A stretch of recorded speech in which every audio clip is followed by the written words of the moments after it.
Niya ito guys, parang ano siya, cherry blossom. Pero hindi siya actually cherry blossom. Ang ganda niya, 'di ba? So pumunta kami dito sa sa mas malaking park nila. Hindi ko alam kung ilang hectare to. Kasi sobrang lawak talaga.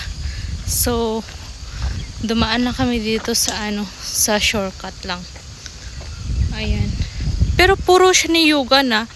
Kasoy, niyog, at saka langka.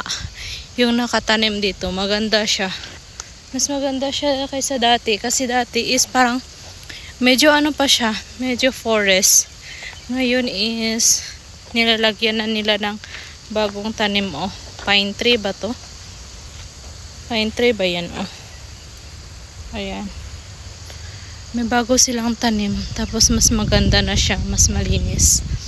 Madami silang niyog. Hina-harvest din nila. Dito ako one time nakakita ng mag-harvest sila ng niyog. Na parang baka lang yung ginagamit nila sa paa. Pag-aakyat. Wala siyang hams-hams yan.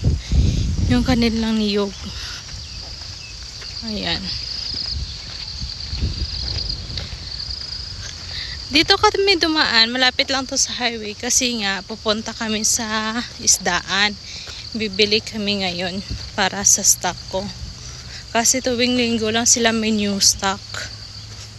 Actually, alam nyo ba, sa probinsya is meron din ito. Pero hindi ko alam kung anong tawag nito. Ayan. Hindi ko lang sure kung ano tawag sa bulaklak na yan. Diba? Parang tamad na tamad pa yung asawa ko kanina magising. Ayaw niya sumama sa akin. So, morning person na ang tao ngayon. Ako lang pala. Kasi yung asawa ko medyo late na rin naman nagigising.